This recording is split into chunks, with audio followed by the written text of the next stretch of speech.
All right, welcome in. This is the Friday edition, February 14th of the Pat McAfee Show. I am AJ Hawk. This will be my last day, I guess, filling in for Pat as he roams the beaches somewhere in Hawaii, right? I think that's public knowledge. He called us from the plane when he was on his way to Hawaii. Mm-hmm. He will be there for a little while longer. This will be my last day with you guys, at least for now. Hopefully I'll be back in and out as time goes. But a lot of good stuff happening, I guess, around the NFL, the NBA All-Star Game.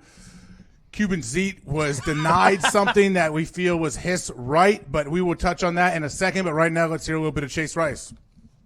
It's the perfect occasion for mental vacation from the heart of the nation. Not your medication, 2 hours of magic. Let's give it a go. Ladies and gents, it's the Pat McAfee Show.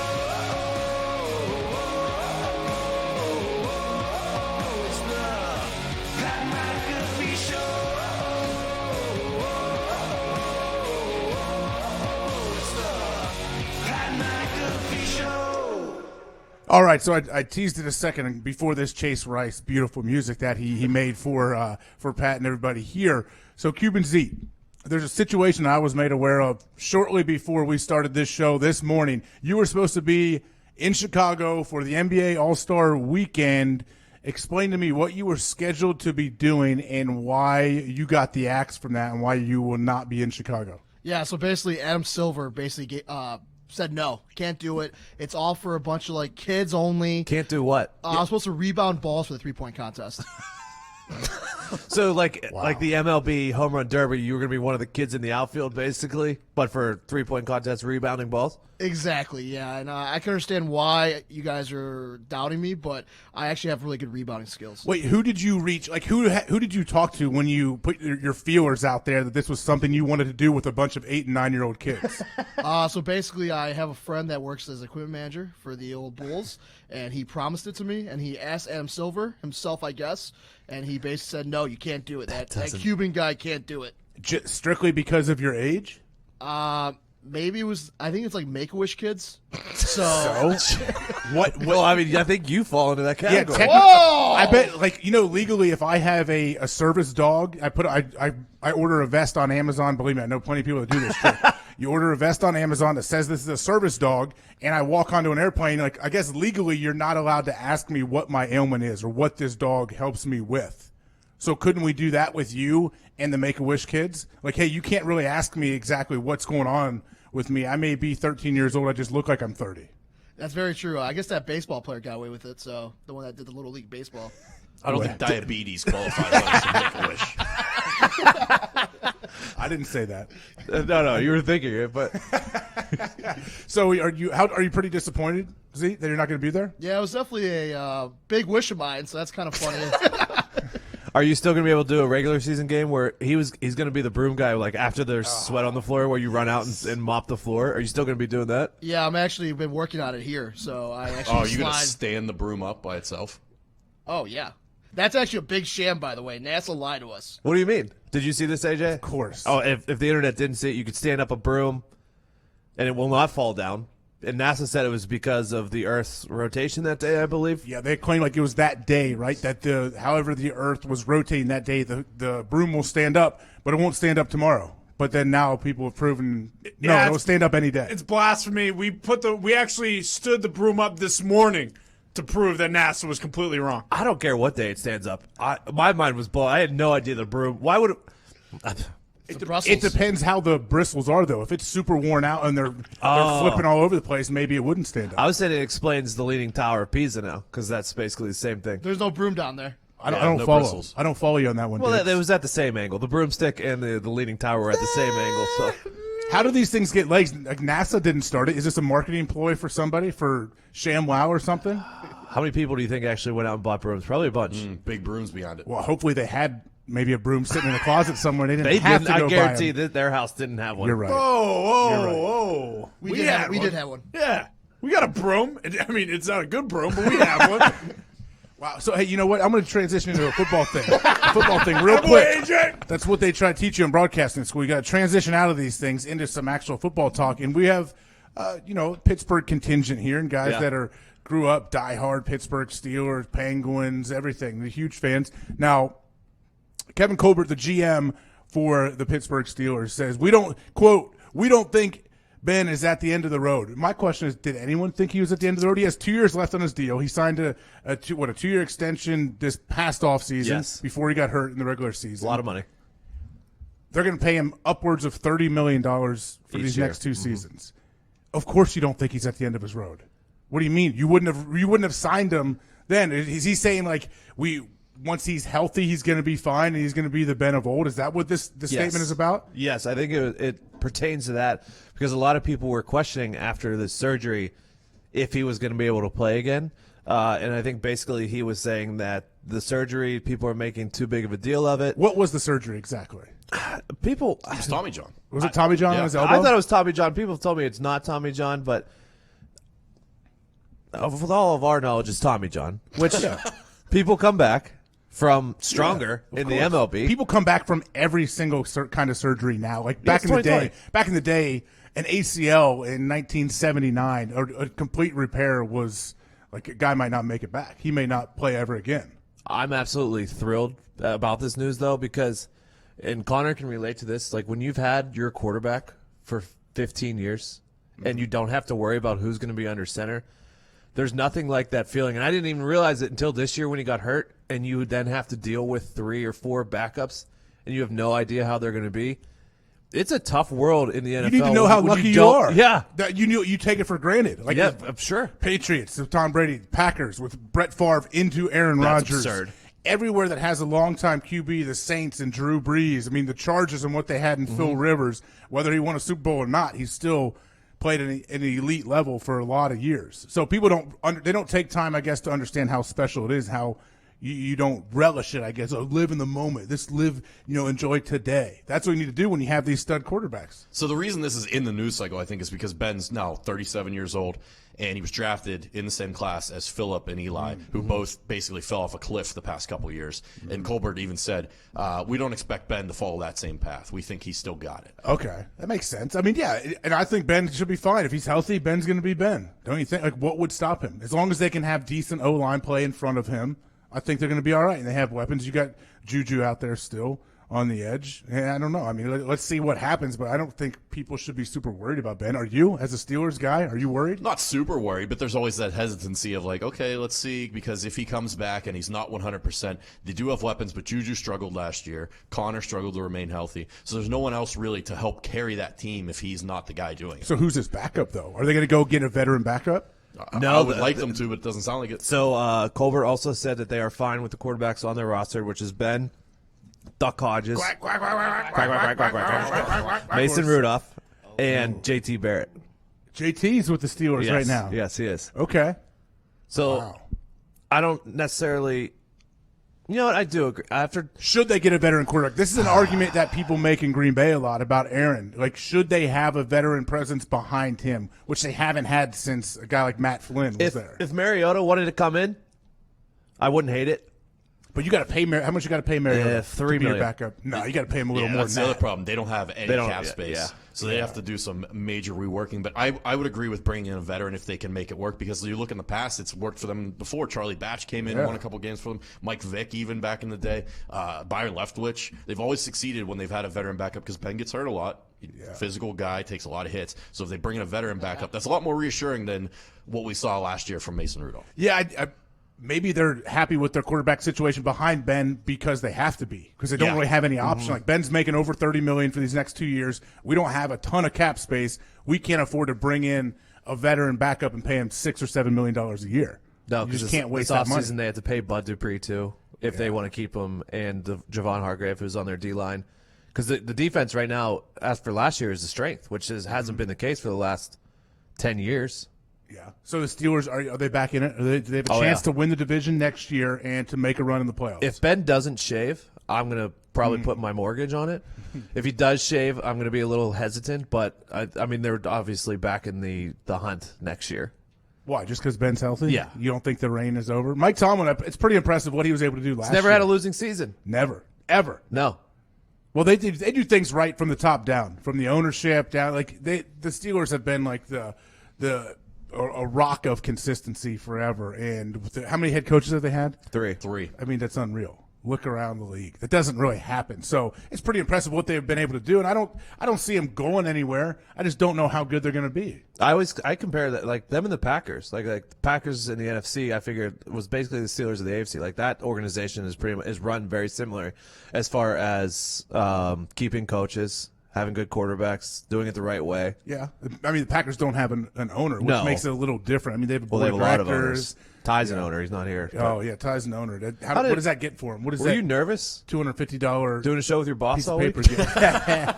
Like when people, I own you. People love to say that. I'm like, Do they? don't. That doesn't sound right, buddy. That does not sound right. And they try to tell you they own you. I'm like, I'm okay with it, but there's some other guys in this team that may not respond as well as me. You tell them you own them. How do you feel about one of the Steelers' backup quarterbacks? Myles Garrett is now tripling down, saying that he used a racial slur, and that is why he swung his helmet. So, I mean, if Myles Garrett says that he heard a racial slur from Mason Rudolph, I guess you have to believe him or say, like, I guess he believes he heard something. But my whole question is, I know the NFL has investigated this. You watch any game, any TV copy, there's 72,000 microphones on the field. The refs are mic'd up. The center is mic'd up so we can hear the cadence better. Like, everyone's mic'd up. And there's no audio. Do we have any audio clips from that skirmish before, during, after, anything? No, it would have come out. So do you think the NFL, though, took them, they bogarted them, they dove through, they listened to everything, and they didn't find any of that? If they didn't find it, wouldn't they put that out for us to see and say, hey, we can't find anything here? You would think, but there's a school of thought that they don't want to put it out there because if it does exist, it makes the league look very bad. That they have a starting quarterback who would do something like that. If they did, let's say it did come out. Let's say they found some audio from a referee or something, and they heard what sounded like a racial slur from Mason Rudolph. Would they put that out? I don't think they would. I don't think they would. I think Roger would cover that up real quick. Really? I do. Big conspiracy. But if you're Myles Garrett and you heard it, you're going to be pushing for that audio to get out. See, the reason why, the only problem I have with it is why did he not say it soon, like in the interview or after the game? Yeah. Why did he not bring it up then? If he would have brought it up then, I would have believed him 100%. But he waited, and none of his teammates brought it up after the game, and none of his teammates brought it up at all until he did. So that's my only hesitancy. I mean, I said at the time, if Mason Rudolph did say it, he should be out of the league. You booed him from the league for that? Yes. Wow. At least cut him from the Steelers. At least cut him from the Steelers. Yeah. I mean, is there any precedent for that? Like, is there anything written anywhere? Riley Cooper, that was on video, and he didn't. He came back though. So, well, let me ask you this: you've been in those scrums on the field. How hard is it to think you hear something or possibly mishear something? Or oh my gosh, are you kidding me? And first off, Myles Garrett, very mild mannered guy. Yeah. I joked about he writes poetry. He's a quiet dude, like a different kind of a unique superstar in the NFL. He obviously freaked out for a minute there where he lost his mind. I think everyone can relate to that at some point. It doesn't mean we rip helmets off and swing them at people, but everyone's kind of freaked out for a while, and then all of a sudden you calm down and you're like, whew, okay. Can't do that. I mean, if I continue to do that, I'm going to be exhausted. I'm going to die of a heart attack soon. So maybe during all of the chaos and craziness, he felt like he heard this. Who knows if someone else said it, if it was Mason Rudolph, if it was even said. Like, you never really know. But if he says he heard it, I guess you have to believe him, To go with Nick's cover-up angle, the league did deny, I guess Mason Rudolph appealed his $50,000 fine, and they denied it. They denied that. I mean, they knew, though, they had to give him something because people were outraged that he didn't get any games. They're saying he kind of incited this whole thing, whether there was a racial slur or not. I think, like, the NFL knows, like, well, we can't just give Mason Rudolph nothing. Correct. He didn't get any games. A lot of people felt like he should have been suspended. I was one of them. But the fact, so a $50,000 fine. Yeah, how many games, though, do you suspend? And what would be the reasoning? Like, you incited this brawl? Like, could they say, hey, you incited this. We don't have any evidence that there was a racial slur thrown around, but you still incited this to happen. And if you're Mason Rudolph, they're like, wait, I didn't tell the dude to rip my helmet off and swing it at my head and try to kill me. Yeah, it's tough.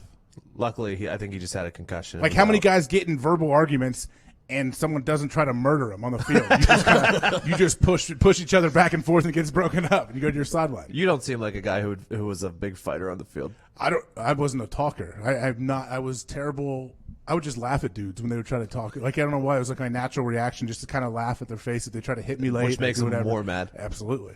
Because I didn't have any good comebacks. There's no good comebacks, man. Like, you see guys that try so hard, and it's embarrassing. Like, your face gets warm on the field when you hear your teammate like, try to respond to somebody. Like, no, too much, man. Stop trying so hard. Happens a lot. I could like that's when like on the street when you cut someone off and they give you the horn and the finger. I just smile real big and give them two thumbs up, and then they get more mad. That's how I feel. If you're walking in a crosswalk and somebody pulls up and they feel like you should have stopped and let them go, if let's say they stop abruptly and you're right in front of the car and they're honking at you, yelling at you, are you the guy that'll bang on their hood and point at them and yell and cuss at them and flick them off? I'm a big smile and two thumbs up guy. Okay. Or you go limp, drag the leg, even take a longer time to cross the street. Seriously. Well, you could do that, Connor. I think you're one of the few people that can get away with that. People know you're crazy enough to not go at you. I'll even crawl to the other side of the street. It doesn't matter to me. It's their problem if they're in a rush. I mean, please do. Please do that in front of my car one time. I just want to film it. I would love to film you on all fours crawling across the street here somewhere in downtown Indianapolis at 3-degree weather. I was just going to say, it's only 3 degrees. We can do it right after the show if you want. Wow. Well, so you know what? We're going to head off to our first break here. We're going to get to the phone lines after this. Numbers 1-833-622-3331. There was a high-profile player that was released earlier today from his team. Like we said, Myles Garrett is tripling down. Oliver Luck's talking about when and how he can grab some players for the XFL. That'll be next. This is the Pat McAfee Show. I'm AJ Hawk.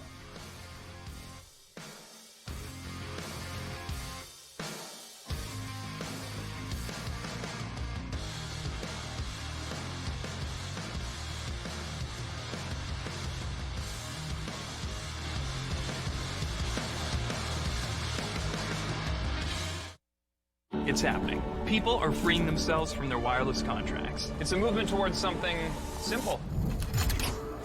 Get truly unlimited data on a 5G-ready network for just $45 a month, with no contract ever. Simple Mobile. Out with the old, in with the simple.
Here we go. We're back. The studio's falling apart here in Indy. Earlier, before we went to break, I forgot to mention some of the great guests we're going to have. Actually, at 10:35 Eastern, Mr. Nick Mangold will be calling in. Then Derek Morgan at 11:15 and Cliff Avril at 11:40. So we got a good lineup of guests. I mentioned before break that we had kind of a high-profile player get released earlier, and that was Josh Norman from the Washington Redskins. I think it's not a huge surprise to people. There was always talk about, I don't know if he was a healthy scratch on game day this year, but there was talk of going into a couple of games that he might be just not on the active roster come game day. And I don't know if that happened or not, but you felt like it was coming. When you're a corner and you're getting a little bit older and your role has diminished somewhat, the team's going to move on. Yeah, and we were looking to see how much he was going to make this year, but he made $11 million last year. So I'm assuming it wouldn't have been too much of a fall off this year, and you can't pay $11 million for Josh Norman at this point in his career. Yeah, not when a guy is playing, like spot duty. He's not in there every single play locking up their best receiver. Correct. And we were saying I think he's going to find somewhere. It's got to be in the right system. He's the right system because he's getting older. What if he went back to Carolina? Matt Rule. See, I think they're getting rid of old guys. Are they? Yeah.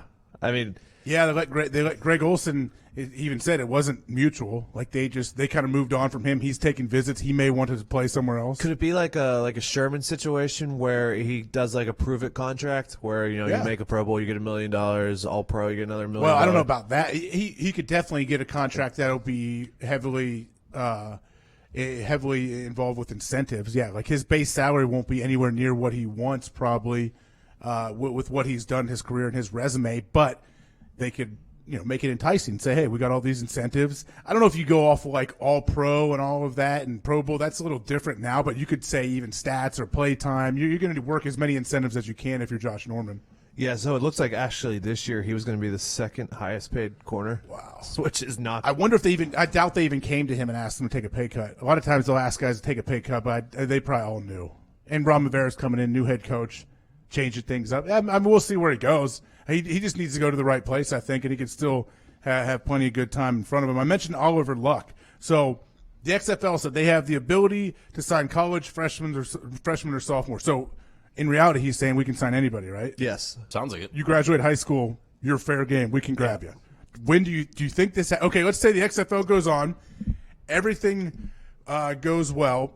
Next season, do you think they could find a way to try to get a kid out of high school?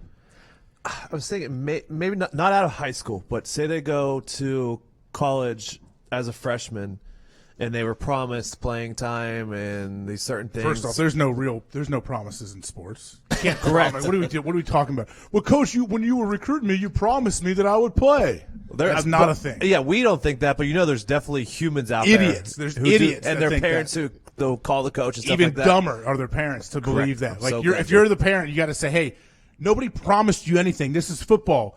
If you're good enough to play, you're going to play. The coach wants to hold on to his job. What helps him hold on to his job? Playing the best players on this team. If he doesn't believe you're one of the best players on the team, you're not going to play. So whether he promised you that or not, it doesn't matter. Well, yeah, it'll be like the dad from Remember the Titans when his son was playing corner, and then Petey was just better at corner.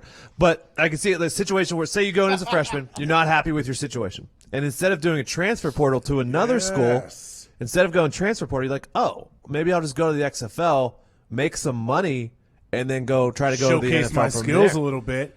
Maybe get invited to the combine from what I do in the XFL. Correct. Or like JUCO kids who are ineligible academically, who probably can't find a fit or have had some issues in the past. Maybe that's a good fit for them. I don't see a kid coming out of high school and doing it. I don't see any kid coming out of high school thinking, I want to go play in the XFL. Yeah. Don't you? Like you went through that process. The dream is to play at a big time college and live that lifestyle for a while. Yeah, I think you're 100% right there. Yeah, it'll be because the transfer portal has changed everything in college sports right now. Like guys enter the transfer portal all the time. I do a lot of work on SiriusXM, and that's all we talk about is who's in the transfer portal, who should be, what's going to happen in the future. But yeah, if you're not happy, like Tate Martell, prime example. He's in Miami, transferred from Ohio State to Miami. Now the Houston quarterback who sat out, Derek King, he transfers to Miami. So now they're thinking, what's Tate Martell going to do?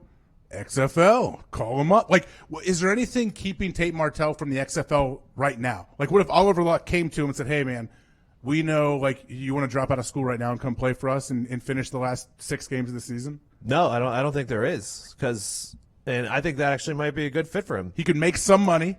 You'd make more money than he would make getting a sales job right off the bat, and you're going to play football and try to continue the dream. Yeah, because, I mean, there's quarterbacks in the league, and we're big football guys, like, all the way through, who you especially big never football heard guy. of. Huge. Like, there's quarterbacks in there that never heard of. The dude who was an Instagram model, never heard of him. Who was as an a quarterback. Instagram model? The game that Pat did, who was backup for Landry Jones. For the Renegades. The guy was apparently an Instagram model. What is it? Who is not an Instagram model? What do you mean? Everybody's a model these days. Not me. I mean, technically you are. Have you posted a picture of yourself on Instagram? No. You have been paid to post things on Instagram? Yes, yeah. If you've been paid to post things, you are a model. Look at me. Look at me. Everybody's a model. Everybody. But no, I like situations like that. Even though I don't think he's good because he obviously got beat out Ohio State and Miami. Yeah. But He might be all right. You never know. it just does. He's athletic. He's a big Instagram guy. Yeah, well, he's His probably an girlfriend. Instagram model, I guess. But, yeah, a guy like Tate Martell or somebody that is unhappy with their college situation that enters the transfer portal, this makes sense. I think Oliver Luck is smart. Go get guys however you can. Like when Lane Kiffin took over FAU, right? Yeah, FAU. Yeah. He hit the transfer portal hard, Yeah. and you knew, like, hey, I got to go grab these guys that are studs, but it didn't work out at whatever other big time school they went to, and that's kind of the formula if you're taking over a school that's maybe not like a Power 5 big time program. That's what SMU did this year. That's why they were so good this year.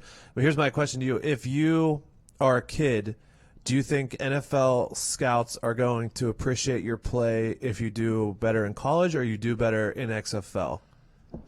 I mean, I don't know. I don't think it matters. I don't know. I don't know if they're going to look at the level of competition you're playing as much as they want to see, like, do your skills translate to the NFL? That's all they care about. I think they need quarterbacks more than anything right now in the NFL. We saw that with all the injuries that happened. I mean, outside of the standard few elite, Mahomes, Jackson, they're probably looking at any which way they can to bring guys in who can play. So I think it's a viable solution. If you're a guy like Martell, like I said, I don't think it's a solution for a high school kid, but I think if you've played a couple years of college, maybe bounced around a little bit, I think it's a perfect solution. Yeah, Tate Martell, you're right. Where else is he doesn't want to transfer again. You're going to have to sit out a year, right, if he does transfer again. So if he wants to continue to play football, he should call up Oliver Luck right now. Oliver Luck should call him, try to get him a gig. Or there's probably a kid on like Clemson's roster right now who came in as a very highly rated quarterback, and then Trevor Lawrence came in the year after, and had to be replaced, and he's just sitting there. And then if he doesn't want to do a transfer portal, he could probably go play in the XFL. Well, the kid from the AAF was Baker Mayfield's backup or third-string quarterback in Cleveland, and he was the guy that was a couple years older than Baker in high school down in Texas that was like Baker's idol. Like Baker modeled his game after this kid. The kid played in the AAF, and then the Browns signed him. I don't know if he was on the roster for the regular season. I was there during one of their training camp practices, and they were explaining this to me, the relationship that he and this kid have. So, yeah, why not? There's going to be some guys that cross over from the XFL to the NFL, and you hope it's – well, the XFL, I guess, I don't know. It's good for everybody when they have guys that make the jump, don't you think? For it's sure. good for the league. Yeah, it's like all if Cardale relative. Jones gets on another team and say he goes and makes a roster again and he plays a little bit in the NFL, that's great. They can point to that, like to younger kids if that are More guys might wanna not want to play. come. Yeah, okay, look at us. We're almost a feeder system to the NFL now, which is what they want to be. And we're not talking about guys going and starting in the NFL and lighting it up, being a franchise QB. I mean, these are backup roles. But maybe eventually, you know, maybe they get thrust into the lineup sometime, spot like a starts. Duck Hodges or something. You back up one of these older veteran guys and hope they stay healthy. But we're going to have to get to a break. On the other side, we got Nick Mangold, my old college roommate. I grew up with Nick, actually. We're going to talk to him about everything happening all around the world. I know he's big. Nick, like, he cooks. He's with Rachel Ray. If you follow Nick on Instagram, he's basically an Instagram model. So stay right there. This is the Pat McAfee Show. I'm AJ Hawk. We'll be right back with Nick Mangold.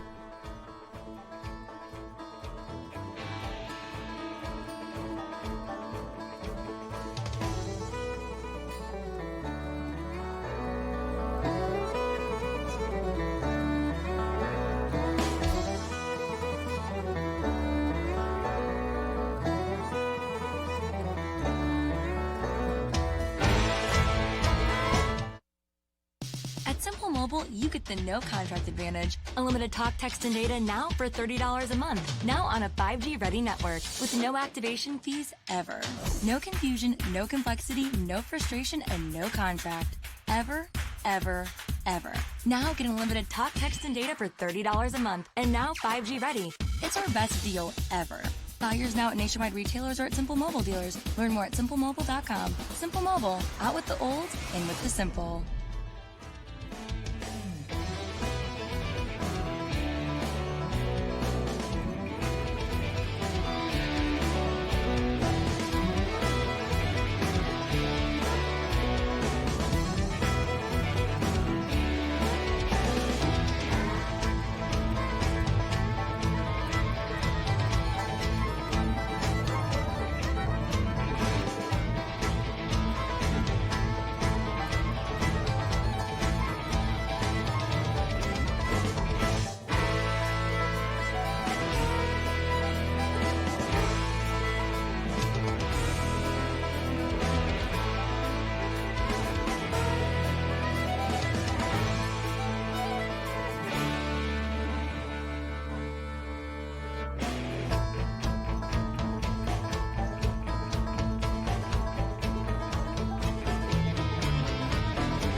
Yes, here we go. We're back. This is the Pat McAfee Show. I am AJ Hawk. We're going to get out to the phones right now. We have a great guest joining us from his car. He has a gigantic beard. He has sweet aviator shades, backwards hat. He is Nick Mangold. He was my college roommate. I grew up with Nick, known him forever, played forever for the New York Jets, one of the greatest centers there of all time. Nick, welcome to the show. Oh, how are we doing today? Oh, we're doing great. We're doing great. I'm just so I know you were down in Miami for the Super Bowl. You're always cooking. You're doing stuff with Rachel Ray. You're with all these chefs and everything. Like, what were you doing down in Miami? Miami was, it's a little business, a little pleasure, and we had a lot of fun. I was working with the torch company, Burns-Matic, and we were doing a bunch of stuff on Radio Row. We were working with a local place that we did a smoked mojito and a flame charred pork belly slider, and it was a lot of fun. Nick, I have a question. I have an offensive line question for you, since you're an Fire offensive away. line expert. So Mike Munchak was with the Steelers for a while, and he made that line one of the top lines in the league. Same exact players. He leaves, and 1 year later they were not as good. Do you place that on Munchak being gone, do you think, or because it's the same players, or is there other circumstances that could lead to that? So I think it's a combination. I think I think Mike Munchak, he was my coach for the Senior Bowl, and so I got to spend a week with him there. That was my introduction from college into the NFL, and when you're learning from a Hall of Fame guy, that's something special. So watching him grow and watching him have the success that he's had, I saw it early on, and I think when you take that coaching away, and then you look at, you don't know what's behind the scenes. You don't know, are there injuries? Mm-hmm. Is there something going on? Is there a scheme change that maybe the guys didn't pick up? So, I think a lot of times players aren't going to change that much unless they're starting to get old. But an injury, even if it's something that's not listed and just nagging, can bring down a whole line. Nick, you played at Ohio State with AJ and Bobby Carpenter. Was it a conscious decision when you guys all got there? We're just going to grow out the most luscious, flowing blonde locks you guys have ever seen and dominate everyone with the biggest shoulder pads possible? Well, obviously they copied me. I had the long locks first. That is a proven fact by pictures. But it was good to see them all get on board. I appreciated it. Flattery. It was wonderful. The shoulder pads, I think that was just our equipment. We're still using the same ones from like the 90s. And so, we didn't have what the kids have now with their golf simulators and basketball courts and all the other stuff that they're rocking out with these days. Yeah, Nick, how do you do that? I know you have kids. How do you keep your kids grounded and give them like some sort of like sense of what reality is when they're growing up? Like, kids are growing up privileged. Like, how do you make them normal kids that are going to, actually be members of society and do something? Asking for a friend. Daily beatings. That's usually, as soon as we get home from school, just beat them into it. But it's a little tricky, trying to give them, a little bit of life on the other side.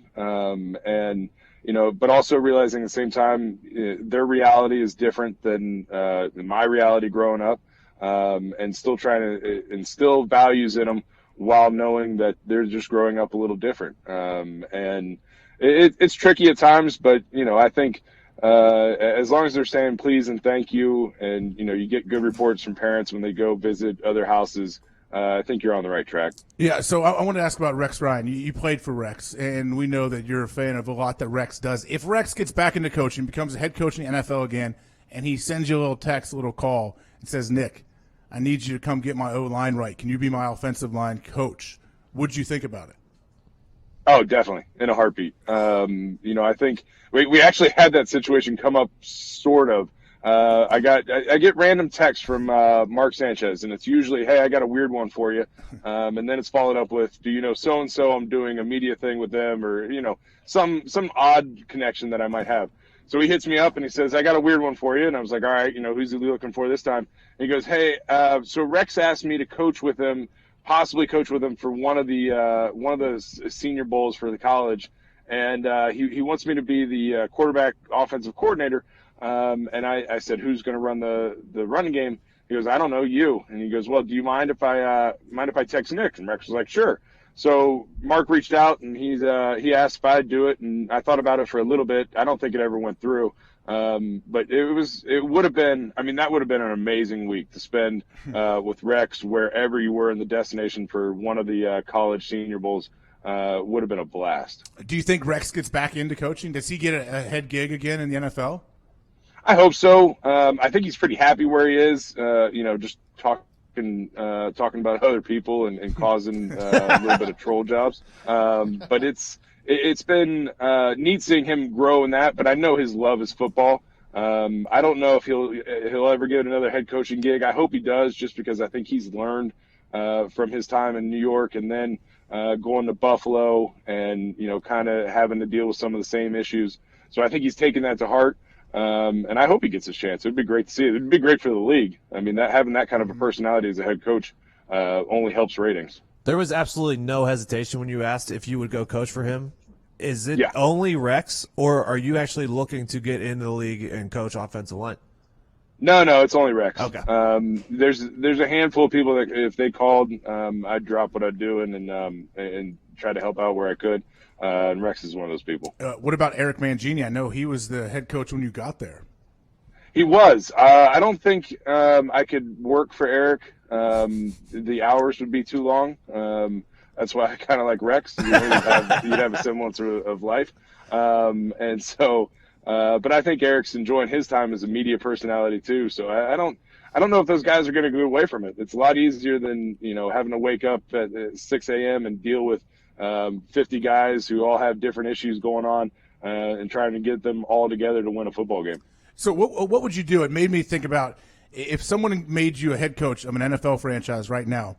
Can you envision or take us through a little bit of what your first team meeting would be like what you would say to the team when you addressed them for the first time? Like, how do you relate? How do you get your message across to a bunch of these guys that seem so much younger than us? Like, how do you get them invested into all following one common goal, working towards the same thing? Like, what do you say day one to all these guys? I think day one, obviously, if I got hired, I would have the most fire defensive coordinator and offensive coordinator of all time, and I'd be hands off on both sides. Yes. And I'd come in shooting bullets, be like, listen, we got the best defense coordinator, we got the best offense coordinator. I'm going to make sure that we have the game plan ready to go. You guys are going to do your job. You're going to come and you're going to work hard, and then we're going to play hard, and we're going to go win a championship. That would be my message. What about Vrabes? Vrabes in Tennessee. We know Vrabel. Would you coach for him if he needed you? If Vrabes called, it would definitely be in the consideration. I think we've had knowing Vrabes going through Ohio State and then playing against him a little bit. I have the utmost respect for him and what he has accomplished in his coaching career. And then and that's not even saying what he was able to do on the field. So he would definitely garner some interest. So when you look around the league right now, I think when people talk about offensive line play, it's so difficult to say who's good and who's not. Like, especially fans, when they're talking about offensive linemen, they don't really know who's good. They know what the media has told them, like who is good. But when you look at centers around the league right now, who really impresses you that's been doing it for a while? That's a good question. There seems to be a slow turnover that's happening now from when my last couple of years where we had a handful of guys that were, banging away. And there's been some injuries that have, taken some guys down, like Fredericks over in the Cowboys. I love him. I love his style of play. He has a fantastic beard. But he was dealing with a neck injury for a long time that I think has slowed him down a little bit. And it seems to be there's a new surge of guys coming in. And like you said, no one's able to see an offensive lineman and say, oh, he's doing well. It's mainly what gets reported, because I got to tell you, watching games is absolutely terrible if you want to watch an offensive lineman when you're watching on TV. Because for some reason, the cameras follow the ball, and you don't get to see what's actually happening. So I think at some point I'm going to have to look to find the All-22 video so I can watch a little bit of the end zone cameras to see how guys are actually doing. So you're a big dude. You got super long arms. I'm thinking of a guy like Kelsey, like Jason Kelsey, who can pull out there. Seems like he's running a 4.5 out there on the edge, blocking down the field. Is there one body style that you think is more conducive for good center play? Obviously, we've proven that all different shapes and sizes can do it. But, like, what do you think is the best to get the job done at the center position? Yeah, I mean, obviously we're not here for body shaming. That would be bad. Never. Never. Not here. Obviously the best body type is what works. When I was coming out, I was told that I was going into college. I was told I was too tall to be a center.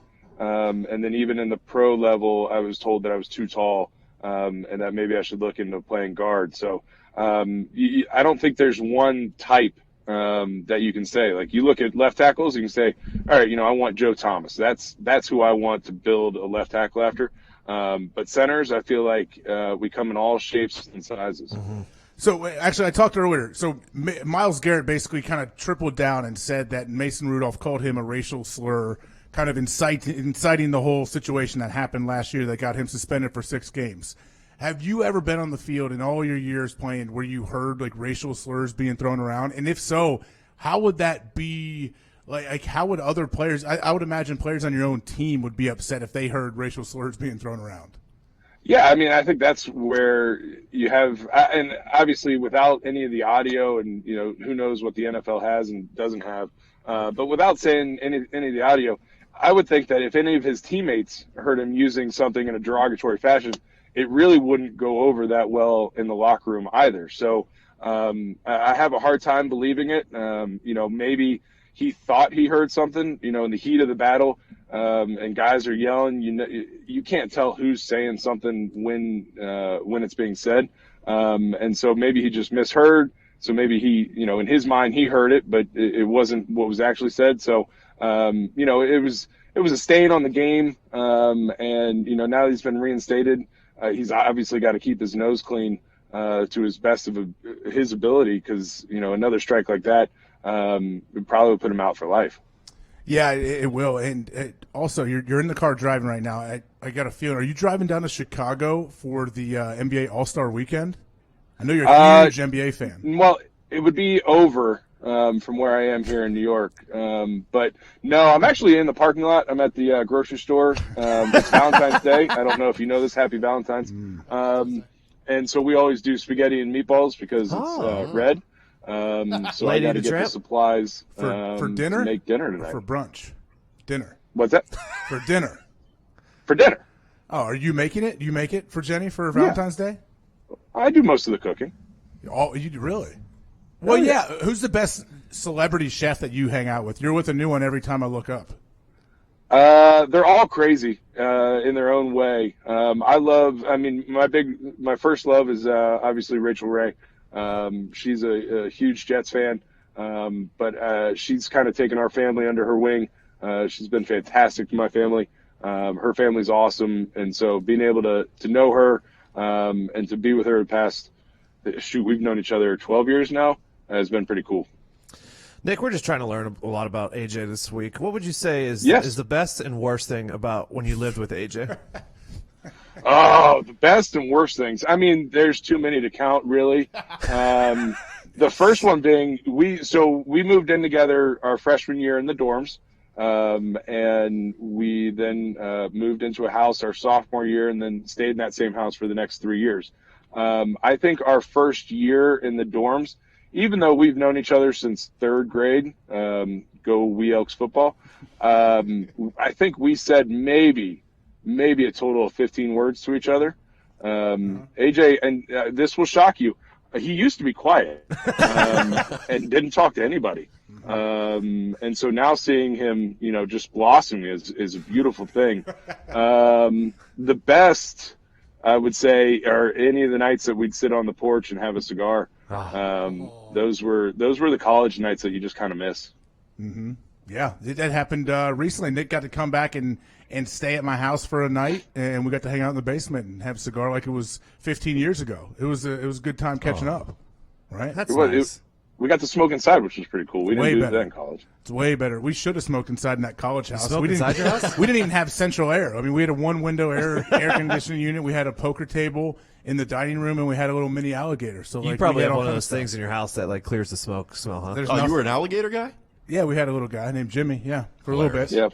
Nick was a R.I.P. big fan. Jimmy. R.I.P. Yeah, Johnny, our other roommate, unfortunately didn't turn his heat lamp on during Thanksgiving break. I think our senior year. Yeah. Don't tell You Peter. hate to see it. Don't tell Peter about that one. Yeah, it was a fun time. Yeah, it's weird. Like Nick said, I knew him since 3rd grade. We roomed together our freshman year in the dorm, and then we found a house together and stayed there. And our house kind of became like the meet-up spot. We had a nice porch. It was close to campus, close to the stadium, all this. So our house just was the central hangout spot. But Nick is right. I don't think we talked a whole lot as we flash a picture of Nick from the Big 33 game is in high school. A picture we played in this game together, Ohio versus Pennsylvania. Yeah. Did we win that game, Nick? Nah, probably not. Yeah, I think so, because obviously Ohio is better than any other state. Well, that There we just go. doesn't make sense. There we go. Doubtful. We did it.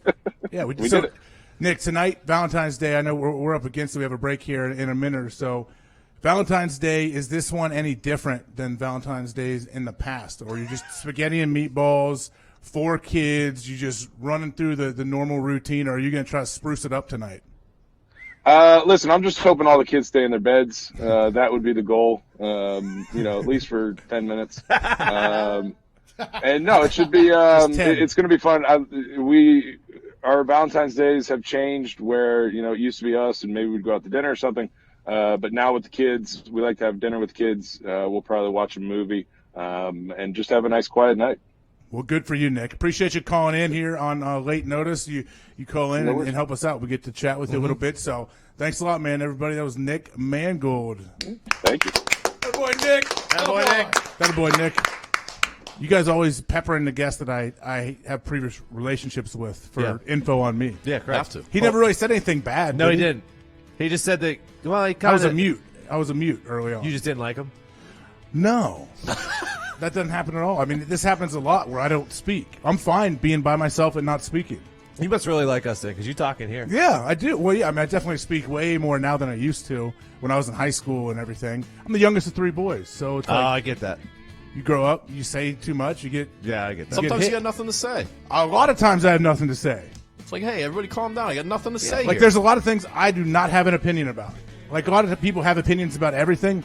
There's a million things that I don't care about, and I I'm the won't give same my way. opinion. I couldn't care less. Guess what?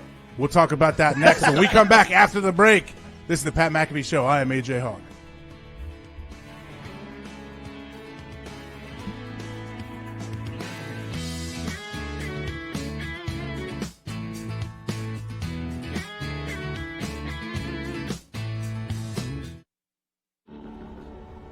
One by one, it's happening. People are freeing themselves from the hassle and frustration of their wireless contracts. It's a movement towards something simple. Simple Mobile. Truly unlimited, high-speed talk, text, and data on a 5G-ready network. And no contract. Ever. Get truly unlimited data on a 5G-ready network for just $45 a month. Simple Mobile. Out with the old, in with the simple.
All right, welcome back to the Pat McAfee Show. I'm AJ Hawk. Friday, February 14th. Our number, 1-833-622-3331. We're going to head out to the phone lines right now. We're going to Eddie in Tampa with some specific XFL talk. What's up, Eddie?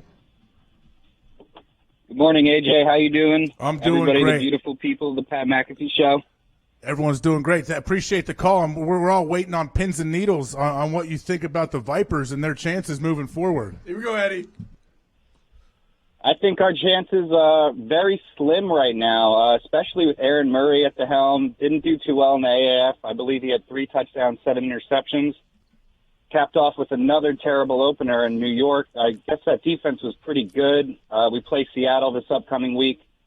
Worried about for the fandom because of the home opener on the 22nd. I know we got Quentin Flowers. He's a USF kid. I think he's younger, better person to run with. I think Aaron Murray, career-wise, I don't think he's really even the best for the AAF. I mean, really kind of sat most of the time, and for the XFL. And his time in the AAF didn't do very well. Eddie, are you the general manager of the Vipers? Oh, yeah, definitely. I work exclusively with Oliver Luck. You know a lot about the Vipers. I mean, I respect your knowledge of this team. It seems like you know the roster inside and out. Well, that's a high praise from the Lombardi Award winner, played for Lombardi's team, won the Lombardi Trophy. Do you care more about the Vipers or the Buccaneers?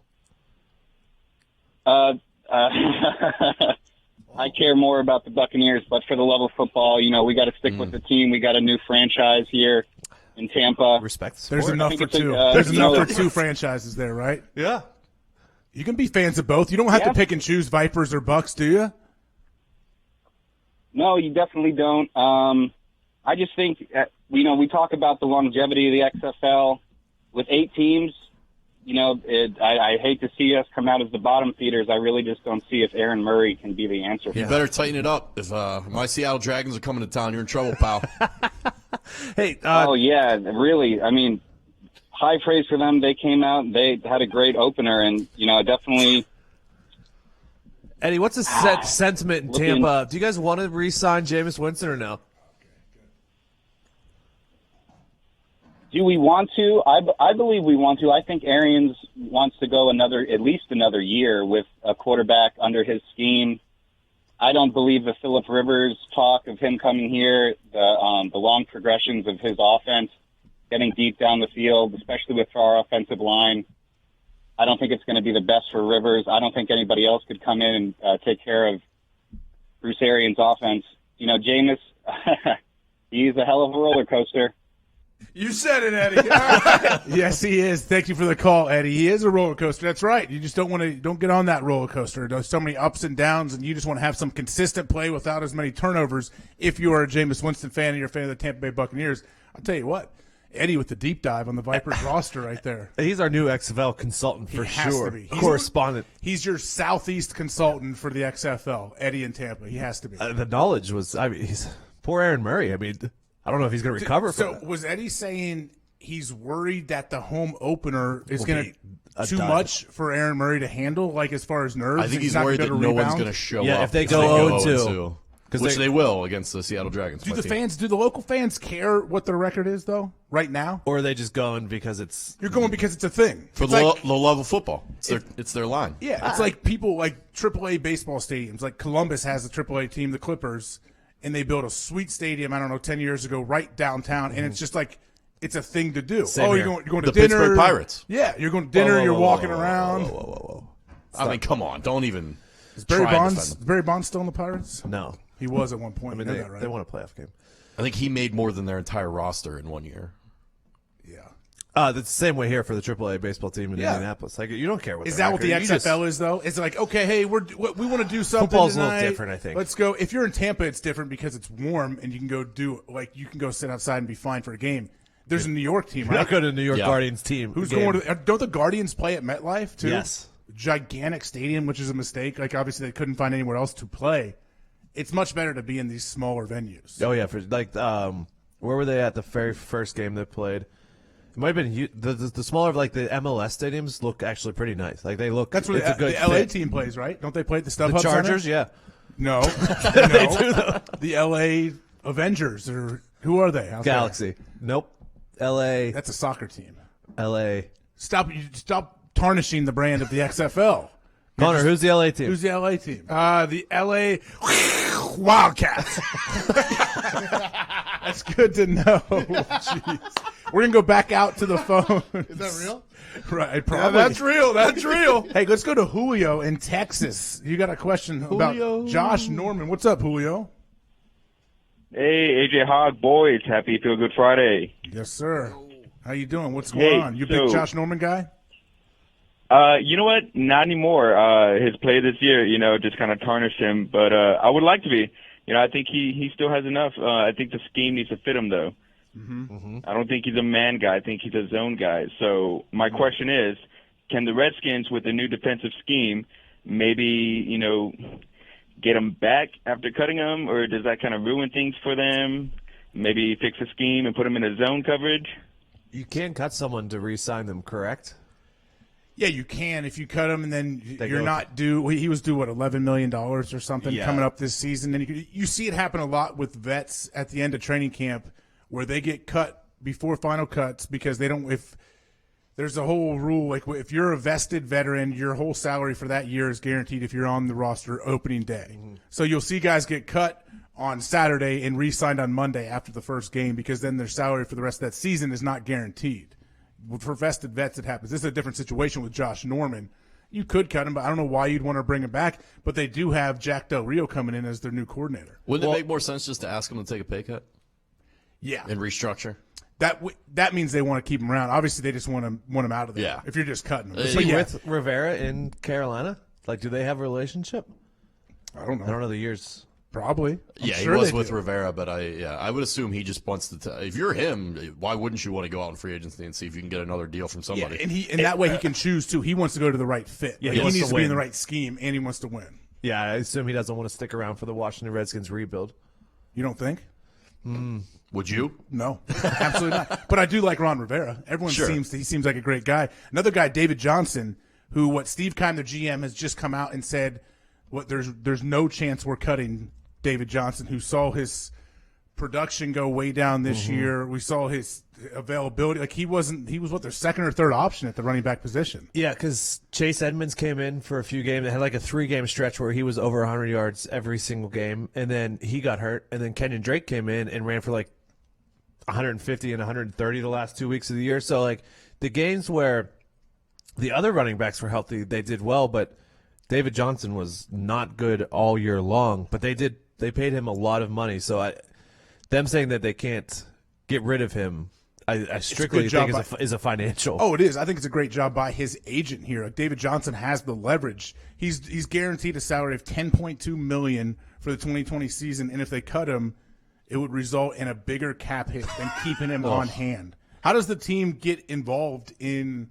How do they let that happen in the contract? In the agent, great job by the agent for David Johnson here, well, when they signed him, he was young, and he was very cheap at the time, and he was great. And then there's just been this, I guess it's just because of injuries. Like last year was a wrist, or 2 years ago was a wrist. How scared do you have to be the Tennessee Titans and thinking about paying Derrick Henry when he says that Zeke's $90 million is the bottom floor of where I'm going to start negotiating? Hey, there's just so many times where paying a running back just does not work. That to me seems like a case of that team was very bad at the time when they had him. That seems to me like we need someone to sell tickets. Yeah. Because you look at what happened since they drafted Josh Rosen, and then they give up on him. Then they draft Kyler. They're not the best decision makers in Arizona, I would say. There's hope, though. Don't you think yes, there's hope now right now is. with Now Cliff there is. in Kyler? There's hope. But it's taken a while to get there. And they're looking to extend Patrick Peterson.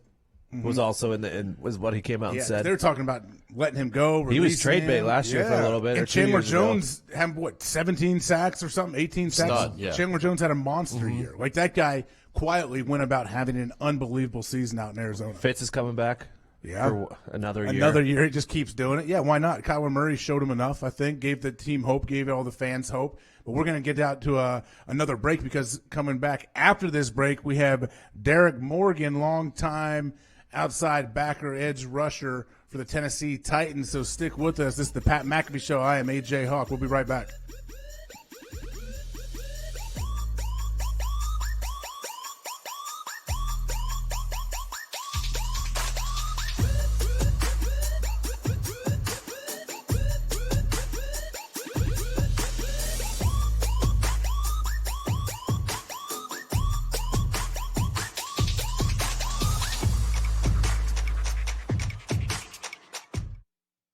At Simple Mobile, you get the no contract advantage. Unlimited talk, text, and data now for $30 a month. Now on a 5G ready network with no activation fees and no contract ever. That's our best deal ever. Simple Mobile, out with the old, in with the simple.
All right, here we go. We're back again. This is the Pat McAfee Show. I'm AJ Hawk.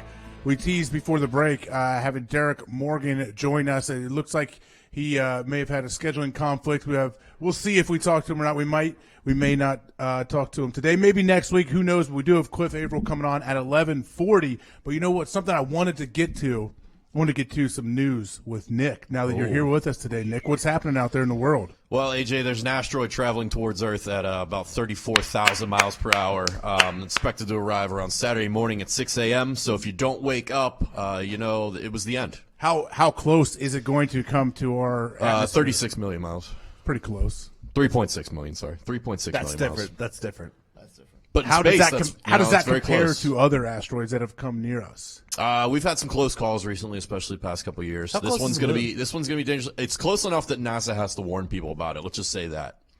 Is it going to mess with the oceans? Probably, the gravitational pull Is is it going to get all mesh with thrown off. the brooms? Can we still do our broom situation? I doubt the brooms are going to work on brooms aren't Saturday. gonna work? Yeah, be prepared. Diggs, did you want to Oh no. revise what happened yesterday? I think you said, "Hey, all of us guys have some questions they're going to ask me." And Diggs' first question to me was, have you ever dumped in the ocean or a lake or river? Oh, yeah. So I was driving back from my vacation listening to the show, and Diggs asked these questions, but he didn't preface it with anything. I don't know if it's some kind of inside was I joke supposed or to he's preface it going with? somewhere. And then the Yeah, second so- one was, have you ever stepped in a puddle? Yeah, on the Tony Dry podcast Socks. that we do, Diggs has had some infamous moments here, and one of them was his story about taking a dump in the ocean, where we all kind of chastised him, like, no, dude, just get out of the ocean and go back to your room, or use the outhouses on the beach, or don't, or just hold it. But he chose to let down his pants and take a big dump in the ocean and swim around it with the poop floating by his chest. You ever go to one of those outhouses that are on the beach, or just any pool, A lot of sand. bathroom? Yeah, it's not great. It's never great. Everything's so wet. Yeah, you know what it is, The though? toilet paper falls it's apart. a lot better than sitting there in the ocean. Is Yeah, it? the With ocean's your a lot drier. With your trunks down. I'd rather get a little bit of sand on the bottom of my feet than... No, worry. I'm talking about Yeah, you know what else isn't in that outhouse? Other people swimming around me. Great point. the ocean is a big body of water, my friend. It's just a big bidet to me. It doesn't matter because your floaty turd is going to stick around the area that you took it. No. Not if the moon's at the right angle. It carries it away. Oh, yeah. And then Tides. if the brooms are lined up horizontally So you know next how to each you other always- standing up, then we're all good. No one's going to get You hit. always pee downwind. Yeah, of course. You poop upstream. and let it I think get you want carried downstream. Yeah. You want it being carried downstream. Did you know which way the currents were flowing when you did this Yeah. in the ocean? Yes, so is it the Atlantic Ocean? And when you look at the ocean, Oh, God. left is north, right is south. Cool. So you just Was it low tide or high tide? it was definitely high tide. Was there a lot of kids around? Probably. No, because then you get accused of indecent exposure. Well, yeah, you're going to go to jail. It's like you have to watch it if you're taking a leak outside and you're within, 500 feet of a school. I could do that too. Well, yeah, who can't? Everyone does. Everybody does that. I could walk and pee at the same time. What? Excuse me? I mastered this in college because everyone was peeing in the south side Pittsburgh and getting arrested So in you the can just alleys. walk and pee. So you walk and pee. It's kind of like a duck walk. Okay. Transition into Nick? You football. got something else, Nick? Anything else? Any kind of Batman news? director Matt Reeves has unveiled the official footage of Robert Pattinson in the Batsuit. Have you guys seen it? What do you think? You a big Batman guy? No. Did you like Robert Pattinson being cast as Batman? He is from Twilight.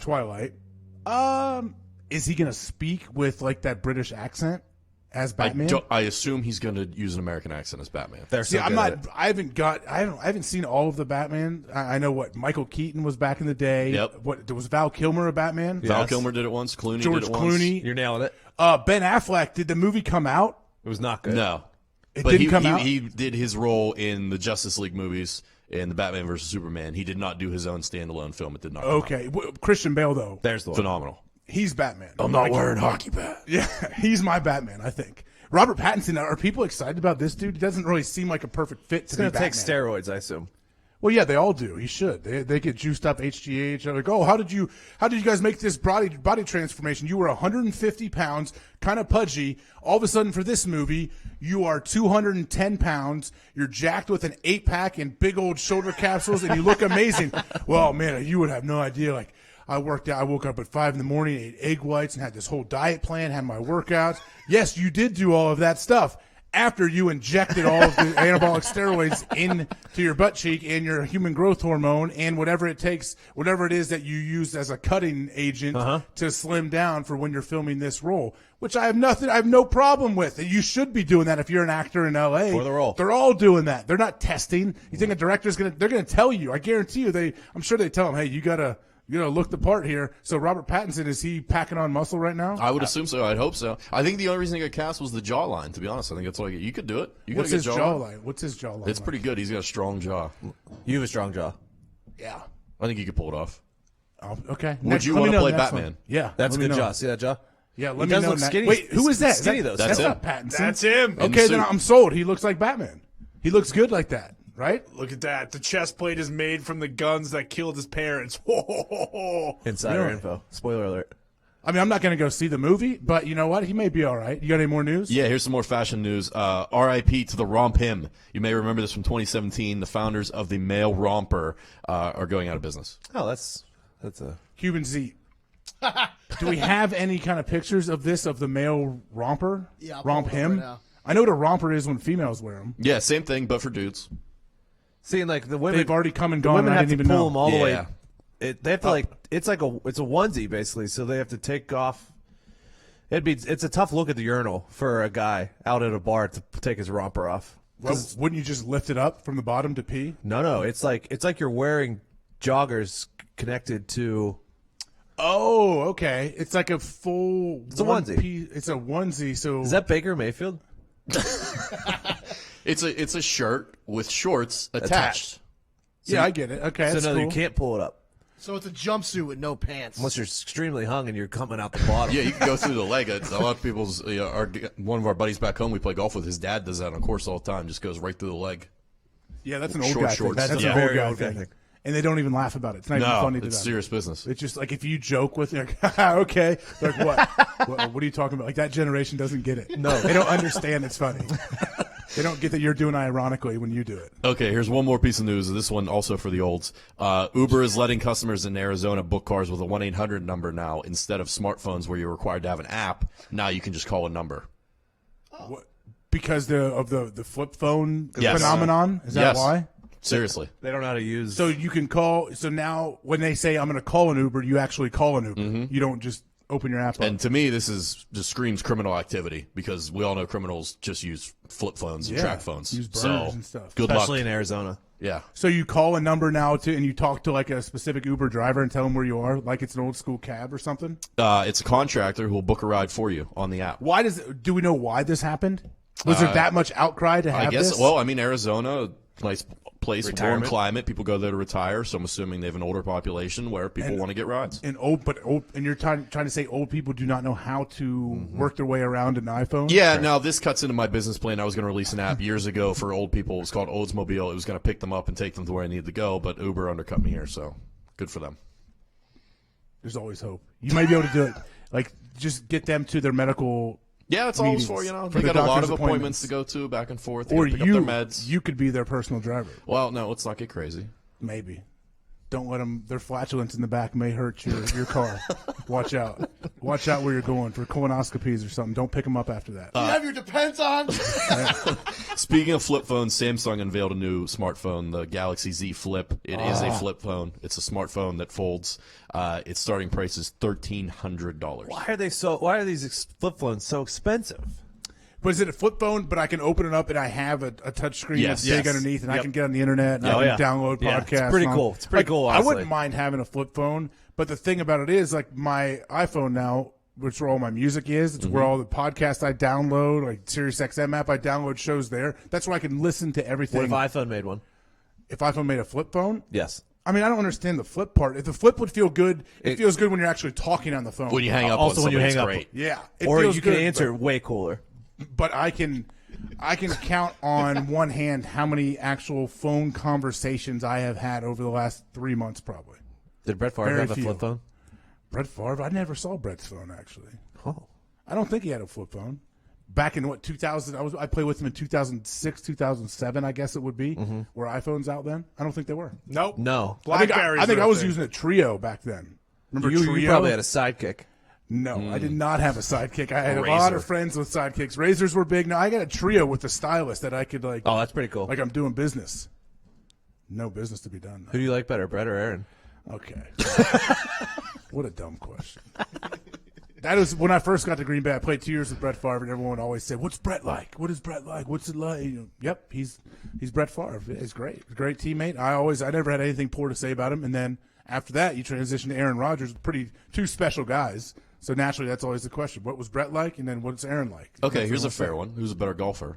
Because I've seen them both play together in the Bahamas. You weren't there. No big deal. You weren't there. You're right. I'm not good enough golfer to take part in that. The championship belt's right I don't behind know. you, too. I've never played with Brett. I played with Aaron many times, and Aaron can play really, really well. I bet he can beat Brett. Maybe. Brett hits his pitching wedge about 300 yards, so. Does he wear copper fit the entire? He wears copper fit the entire time. Brett's jacked too, though. Look at him. Monstrous! The dude's jacked. That's all people talked about the entire week we were there at that the celebrity golf tournament, Bahamar, and Brett was bombing the ball. Really? Yeah. Every club he used, he outdrove everybody, or he was using irons and just sending this ball so far down the course. It was unbelievable. Wow. You know how was it yesterday? Or 2 days ago, I used the telestrator and I 2 days ago circled when I tackled a guy at the American Century Championship out in Lake Tahoe. So they always tell us for this tournament, there's like 400 and some people in consideration, and there's only 84 people that get to play in the event. So there's all these people in consideration. So you got everyone just hanging. Oh man, please give me my invite back. Give me my invite back. And I mentioned on Tuesday or Wednesday. Yeah, you hadn't got one. I hadn't got one. Guess what came last night? Did it? An email from NBC. That's right, buddy. I'll be there. And you know what? Some guys probably play it cool. They get the email that says, "Hey, we want to formally invite you out to Lake Tahoe for the American Century Championship." I'm sure some guys are like, "Oh, they're like, yes, they're pumped." But they're like, I'm going to wait like 2 or 3 days before I respond. You respond. Just so I sound busy or I sound cool. Nope. The guy's name's David. I said, "Hey, Big Dave, count me in.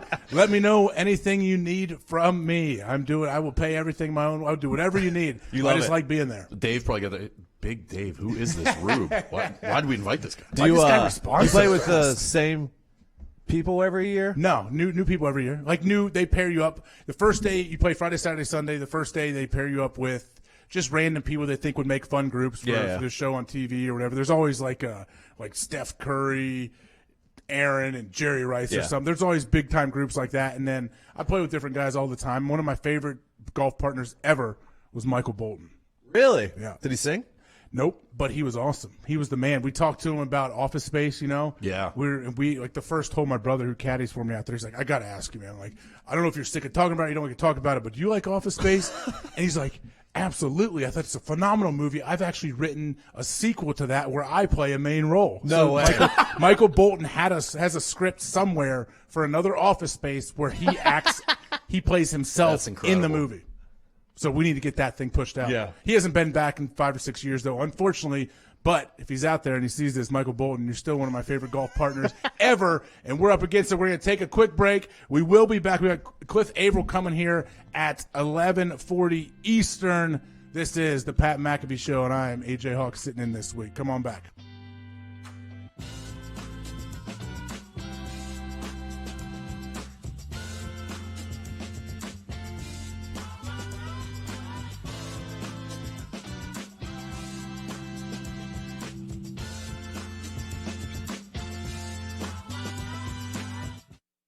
It's happening. People are freeing themselves from their wireless contracts. It's a movement towards something simple.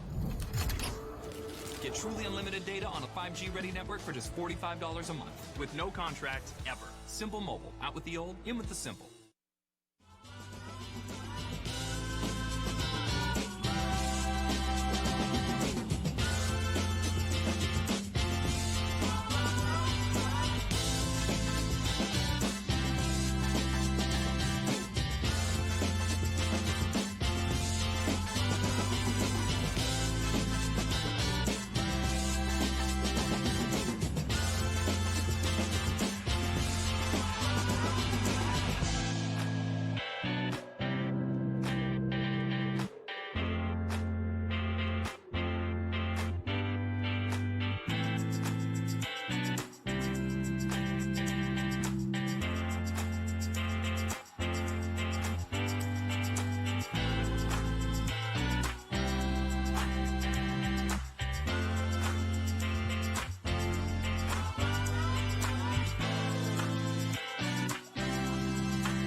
risking it all with these feelings involved. This halo I wear, but it don't fit right. Tell me your dreams and all of those things. It's not I don't care. My bad, were you talking? Ayo, ayo, ayo, ay. Ayo, ayo, ayo, ay. Ayo, ayo, ayo, ay. Ayo. That last girl tried to pull that same game. I got this past girl, I don't want the same thing. This ain't what I asked for. What you got all this ass for? Why do y'all all match for? Now fast forward. Hey, you know I'm a savage.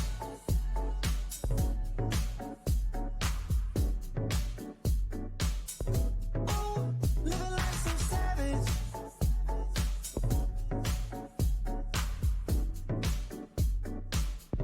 Hey, you know I'm a savage.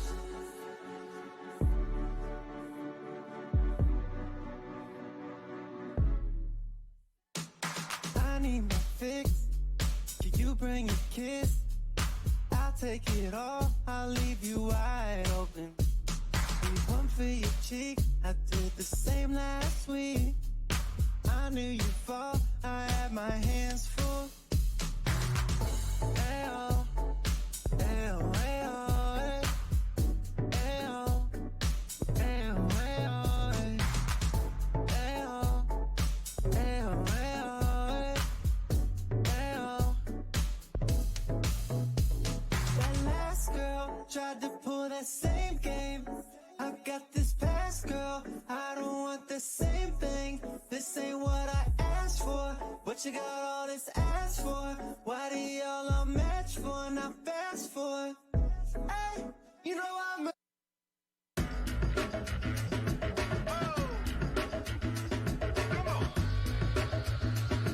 Are you ready?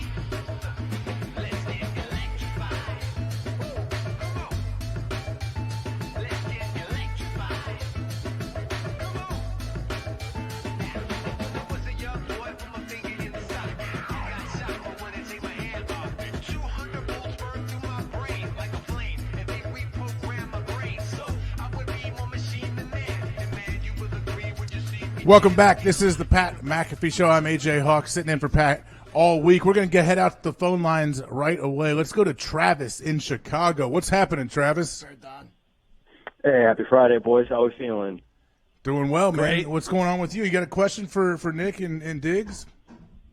Yeah. So I just wanted to ask Diggs and Nick, how they're feeling about the future, of their quarterback situation with Ben in Pittsburgh there. With him being, a notorious kind of hater of rookies, are they going to bring, a young guy in to sit behind for Ben to mentor? Or, do you think in the next couple of years with Ben being, moving out here soon, they're going to be looking to maybe sign another veteran guy and a young guy to mentor somebody? Or do you think one of the guys currently on the roster is gonna be the answer at quarterback?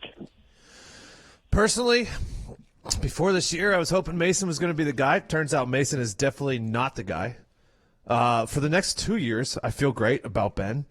But in those 2 years, you just got to find somebody. Like maybe a situation like this year will happen again, and you pick Cam Newton up off the market or something like that. It is very scary. Like I said, when you're exposed to a season without your franchise quarterback and how bad things can get. But I feel good at least for the next 2 years. What about Duck? I mean, I remember those. Listen, Duck is great in 3 or 4 game stretches. I don't know about 16 games, but 3 or 4. I mean, the guy's unbelievable. He's my best friend. I remember the times before Ben with Tommy Maddox and Mike Tomczak and Cordell Stewart. Tommy Gunn was a great quarterback. I don't want to go back to those times. You don't. So, Ben hasn't even thrown yet either. So do the Steelers need to draft for his replacement? They do, though? but they also don't have a ton of picks to invest in that. Not this year. They gave up the They're not first going to for draft Micah. this year. So, yeah, it's not going to happen this year. Didn't they hope that Mason Rudolph was that guy? Yeah, he was a 3rd-round draft pick. Is it second? Are they sold that he is not the next guy after Ben? I am. They're still spinning that he can play and that he is a potential replacement. I think it's very obvious to anyone, fan or educated individual watching the game, that he is not the answer. He's a deer in headlights. Have you seen enough of him to know that he's not the answer? Yes, I have. Really? Yeah, I mean, I guess you would think if you watch all of what he has done, it's true. It does seem to be that way, but we're going to head out to another one real quick. Let's go to Joe in Indianapolis. What's happening, Joe? What's on your mind? What's up, boss man? Not too much, man. What's going on with you? Oh, just sitting at work. Was just seeing how you're liking Indy, and they got you out doing anything fun in the city yet? Sorry about the cold and everything. It's all right, man. Indy's been great. Appreciate you, man. Indy's been cool. I have not done a whole lot. I've been driving back and forth to Ohio a lot as it turns out, and it's just enough. It's about 3 hours away for me to get back home. How horrible is that drive? It's fine. I mentioned earlier in the show, I like being alone. I like being in my car by myself. I do too. People are like, oh, you can make phone calls. Absolutely not. I avoid phone calls in the car when I'm there by myself. I can listen to what I want. I can listen to my audiobooks and podcasts and shows that I want that I need to catch up on. So, yeah, I don't mind being in my car by Three's myself. a nice ride. Yeah, it's fine. It's not too 2.5. long. It's just, yeah. Do you guys need somebody with you? Like, I know a lot of people that are like, oh, man, I'm going to die. I need someone to come on, ride shotgun with me. That sounds like a nightmare, having someone shotgun, having to talk the whole time. Nick and I will carpool back to Pittsburgh together. Yeah. Just like you and Mangold, we may say 2 words to each other the entire time. Yeah. We just enjoy sitting in nothing to silence. say. Those are the greatest of friends that you can sit in silence with for 6 hours, and it's not awkward that you're not talking. Bingo. Well, yeah, that shows that you guys are actually real friends. Because if you weren't, if you were kind of like acquaintances, you feel like you got to fill up the space with some kind of conversation. Yeah. Oh, man, can you believe that tree? That tree's gigantic out there, man. Oh, boy, I just checked the radar. The weather looks like it's going to get bad next Tuesday. Listen, and as far as Indy's concerned, I love Indy, but you could probably do all that Indy has to offer in probably 3 hours. So Indy's cool. I mean, I like the buildings around downtown are nice. There is a couple good cigar bars. I was curious to check them out, but you've been heading home. Nikki Blaine's. Nikki Blaine's? I believe that's one of them. There's like 15 different CBD stores around that I drive by. Well, that's how you know you're in a good part of town. Is it? Do you like going to cigar bars, or do you just like chilling at the house smoking them? Mostly at the house. I like to, or outdoors somewhere if I can. There was a place in Dallas I went with my buddy. It was awesome. It was there's a restaurant, and then there's a whole back area where you can order food from the menu and still sit there and smoke cigars at your table. It was awesome. We stayed there for 4 hours. It was awesome. What do you do about the taste in your mouth in the morning? I don't have that. I don't get that. I drink tons of water. Like say I smoke 3 cigars in a sitting, in an hour and a half sitting or something, I'll probably drink 5 bottles of water during that time. Okay.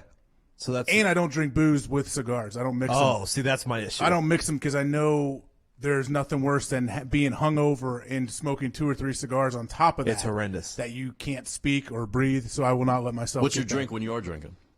See, I drink like vodka soda, vodka water forever, and then I've been drinking just Crown on the Rocks lately. Any kind of whiskey that people say is good, and bourbon. You know, there's a lot of bourbon whiskey snobs, and they always tell me what's good. I'm like, I don't understand. I need to take notes on what I do like because I never remember it because there's 430,000 different brands, a lot of good stuff. But I know I like Crown. Crown on the Rocks is fine with me. Smooth. Hey, Pour a little bit of water. Pour a little bit of water. What do you say, White Claw? Yeah, have you had one yet? Hard seltzer, as they call it. Yeah. It's a big market. I actually haven't. I don't. they're I've delicious. tasted it. I don't like grapefruit and all that. I like lemon lime. They have lemon lime, right? Yeah. Lime. Lime. I suggest the Mongo. It's pretty good. Mongo. Yeah. Ask the next guest. Enough about that. Yeah. Enough about this. We got a great guest here joining us here at the Pat McAfee Show, Mr. Cliff Avril.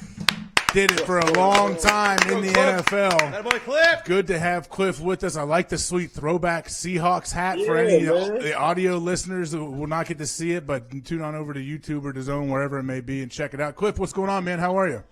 Man, I can't complain, man. How you been, man? You know, I'm a big fan of yours. I've been following you since the whole state days when I was at Purdue, and then, you know, seeing you at Green Bay and all that good stuff. How you been, man? Oh, I've been great, man. I've been sitting here doing Pat's show all week while he's in Hawaii, so it's been fun. Okay. I know you've been on here before. Where are you living now, and what's going on in your life? Man, I'm in Seattle, bro. I moved up here. You know, you win a championship in the city, man. You kind of got to soak it up when you're done. You know what I mean? You got a little credibility out here. You got opportunities. You got to make it happen. Yeah, that's right, man. You spent time in Detroit. I know when I was in Green Bay, we played against you twice a year. And I was always curious, what was it like trying to not jump off sides with Aaron Rodgers' hard count? And how much did you work on that leading up to the games? Man, that's all we harped on was the hard counts and then, the substitution piece, right? Because Aaron loved to catch you substituting, especially the D lineman when you're jogging off the field, having 12 on the field, getting that free play. And then that hard count, man, he is one of the best to do it as far as being able to hard count you, but then somehow understands that, maybe you'll stutter a little bit and stop your feet and just try to take a shot without, that unevaded to the quarterback space. So he's great at what he does, man. It used to tick us off, that's for sure. Yeah, is it something to where a lot of times early in the game you could see like the D line, they're holding their water, they're okay, but then at some point you get a little winded, you get a little tired, you caught up in the moment, and people jump. Is that what it is, where you just lose your focus for a split second? Well, I think it's more so that grind, right? Because now, you're talking about you're in third down, and what Aaron Rodgers does great as well. As you get older as a pass rusher, there's different keys that you look at, right? You look at the play clock. All right, it's under 5 seconds. There's no way he's going to hard count you. Mm-hmm. Aaron Rodgers will hard count you at 3 seconds and have you jump off sides and bomb you, right? So little things like that is, I think, and he watches film on this. I think he watches film on that stuff to understand like the different things that D linemen pay attention to. Oh, I'm sure he uses it better than anybody, you would think. So after your time in Detroit, you went out to Seattle, you take a huge role in helping them win a Super Bowl. What was that like going from Detroit to Seattle with Pete Carroll? I know he seems like has this fun, up-tempo, high-energy atmosphere. Like, was it what you thought it was going to be? You know what's crazy is, so you know how you go into a space where the coaches are calling you. It's almost like recruiting all over again. We want you here. We love you. You're a heck of a player, all this other stuff. I'm like, am I getting recruited again? Like, is this for real? Because he had all that energy even during the free agency process. So, you go through all that stuff and then you get to Seattle. And for the first year, I'm not going to lie to you. The first year, I'm like, there's no way he's going to keep this up for a whole year. There's no, it's just, nobody has that much energy. And that's what the difference was, man, is he had so much energy. He was always positive. There's not one day, even after a loss, where he came in and just started spazzing out on players or anything like that. And it just was a fun environment. And I would say that was the biggest difference between Detroit and Seattle, was just that mindset, that motivation, that, that optimism that he just brings to the organization, and it just trickles down. How was he able to be that positive guy and to have all that energy and still hold guys accountable? That seems like the toughest thing to do, and have that balance. Well, one thing, you better know you in the NFL. if you ain't doing your job, you will get fired, right? Yeah. But I think the biggest thing is just the leadership in the locker room, right? You talking about, you got myself, Michael Bennett, Marshawn, Richard Sherman, all these guys we all held each other accountable. So with all that fun, all that, the music and rah-rah and all that stuff, we all held each other accountable for when we crossed those lines on that football field, we were out there for each other, and we're going to ball out. Yeah, that's something that would Pete Carroll be able to coach in the NFL for a team that is mainly run by a lot of young guys that doesn't have like a veteran presence like you mentioned?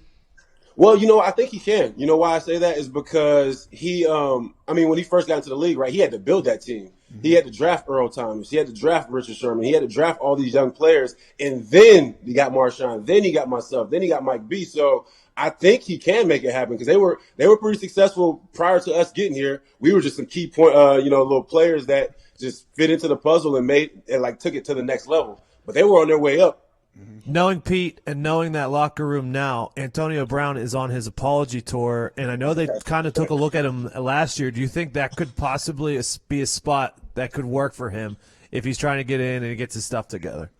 I wouldn't be surprised, man. Coach Carroll and those guys, they kick the tire on everybody. They want to be in on every deal if the deal makes sense. So somebody like AB, I wouldn't think this is a bad place for him to be, because he can actually be himself. I mean, now, some of the different rants and different things like that, he might have to slow down on a little bit.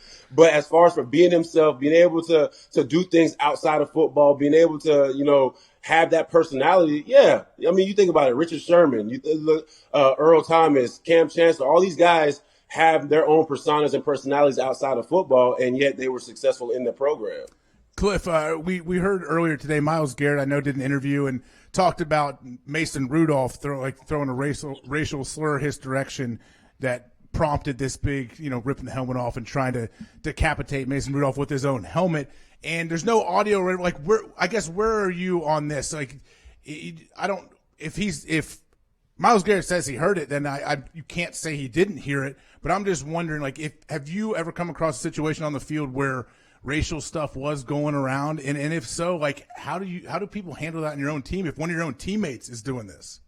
You know what? It does happen, though. I will say it does happen. It's happened before. Now, it's not something that happens every game.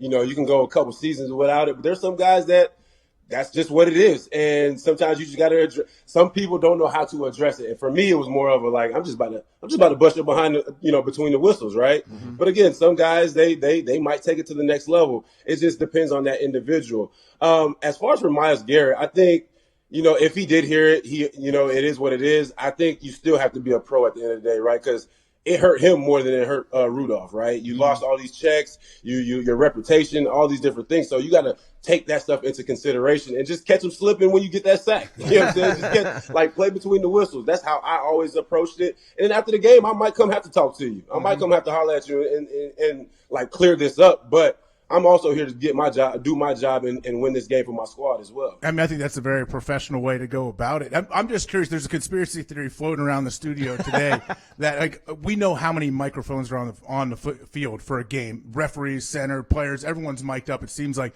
the NFL claims they've investigated this and they haven't found anything. If there is audio of Mason Rudolph or somebody else using a racial slur, do you think the NFL would hide that, or do you think they would put it out for us to see? You know what? That's a slippery slope for the NFL, right? Because then it's like, well, why aren't we listening to everything? They kind of probably want to avoid the racial piece of everything in general, right? Because they don't want anything to ruffle the feathers of the viewers, of the fans, right? Because at the end of the day, they're the ones that are paying everybody's salary. So I can see it going both ways. As far as for the mics and different things like that, yes, there's a gazillion mics out there. But I don't think they can catch everything that's going on in the middle of the field, everything that's going on in the trenches, unless you're mic'd up as an individual player. So, yes, again, there's mics, there's cameras and everything, but there's a lot of crazy stuff that goes on between the lines, as you know, in those trenches that I don't think they catch or I don't think they want to catch. Yeah, a little bit of both, I think. Now, just a couple more for you. Tom Brady, supposedly going to be a free agent, which I just find it's hard to even think about that. You both. Do you think, what are the chances that Tom Brady doesn't play for the New England Patriots next season? You know what? I find it hard that he won't, right? You played in the league a long time. Myself, and I've said this a couple times, is it's hard to play in the NFL and play for one, maybe two organizations. Most times, if you play 10 seasons, you probably play for 3 or 4 organizations, right?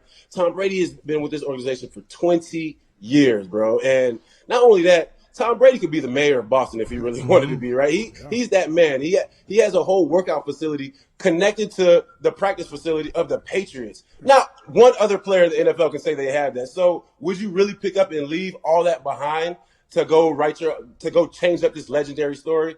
I don't think so. So I think he stays there. But they also got to be talking right. You talk about the clause and all that different stuff that's in his contract to avoid this year. That sounds like a smart business move on Tom's part, because if I ball out, we win the Super Bowl, the going rate for quarterbacks right now is 35, 36, 37 million. I want some of that too. So, yeah, I see him just wanting to re-up more so than anything. Cliff, I hope you've seen it. What do you think about your boy Russ's new look? With the slick back? Yeah. You know what? Russ is interesting because he has a gazillion different looks.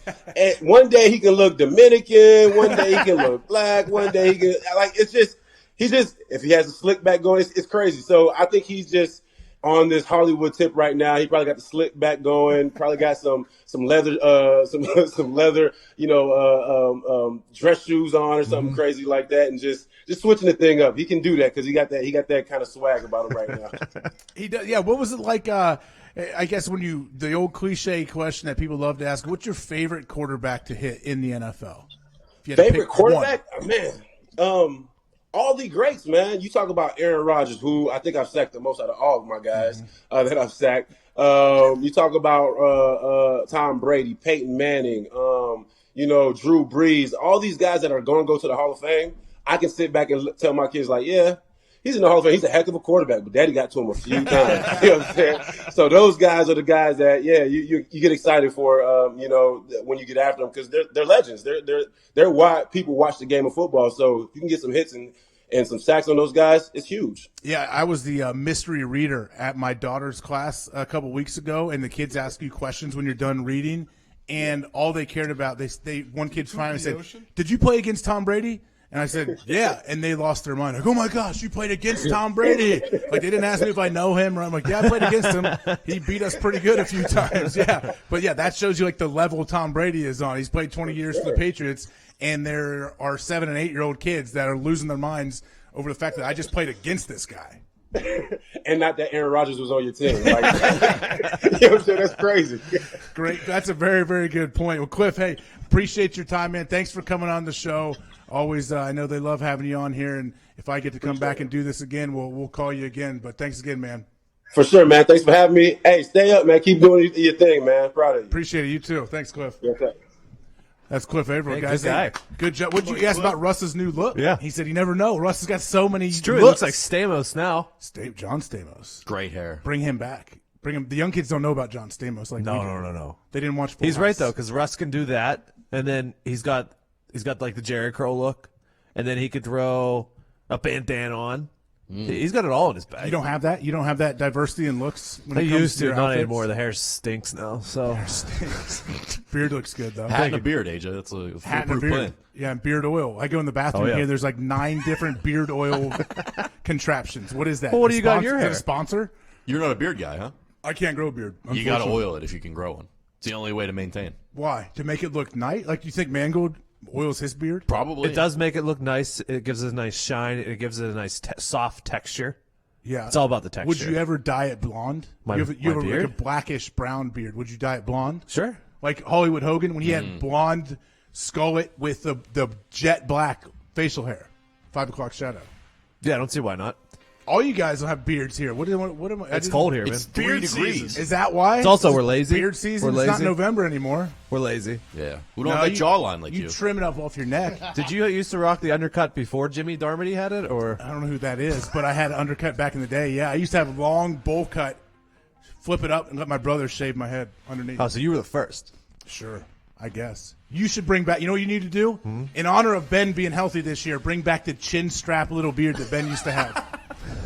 No thanks. We're up. Hey, we got to go. I appreciate everybody. Thank you for having me this week. Thanks for Pat McAfee for letting me do this. Had a great time. This is the Pat McAfee Show. We will be back next week. I won't be here. I'm AJ Hawk. Thank you.